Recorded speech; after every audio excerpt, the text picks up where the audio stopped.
Pak Surya kemudian sempat menyatakan gini, kita harus tetap mengedepankan asas praduga tak bersalah, baik itu Bang Plate, baik itu Pak SYL sampai sekarang masih punya KTA-nya Nasdem, Mhm. masih belum dipecat sama Nasdem. Kenapa begitu? Itu kan kebijakan ketua umum ya. Hmm. Dalam hal ini menganggap bahwa tindakan-tindakan yang dilakukan oleh para kadernya mungkin masih menjadikan bahwa lah dia masih kader gue, Hmm.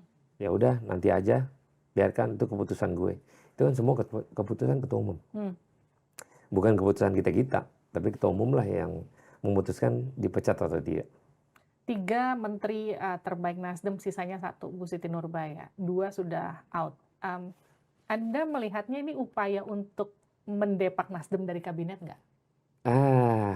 Itu kan secara politis ya, Hmm. ngelihat bahwa pelan-pelan kayak semacam premannya digerus lah. Hmm. Tapi Pak Surya tetap pada pendiriannya bahwa mendukung presiden sampai masa akhir jabatan beliau sebagai presiden 2024. Sekalipun menterinya semua nggak ada, Meskipun habis. meskipun habis. Kenapa bisa gitu?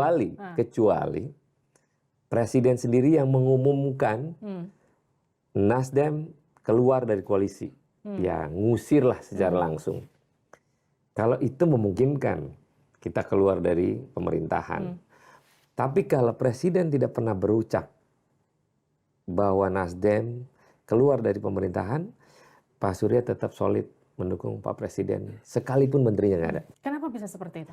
Nggak ngerti, karena ketua umum saya ini unique person sebagai ketua umum, selama komitmen bersalaman tangan tetap teguh, kalau ada hal di jalan kepleset lah menterinya, selama presiden tidak mengucapkan Nasdem keluar dari koalisi secara langsung dari Pak Presiden, maka Pak Surya menganggap bahwa tidak ada problem apapun dengan pemerintahan. Tapi kalau Anda melihatnya, ini murni kasus hukum atau ini politisasi hukum? Kalau ngomong fakta hukumnya ada, maka ini murni penegakan hukum. Kita nggak bisa bilang politisasi lah atau dipolitisasi lah, nggak. Kalau fakta hukum tindak pidananya ada, maka ini fakta hukum.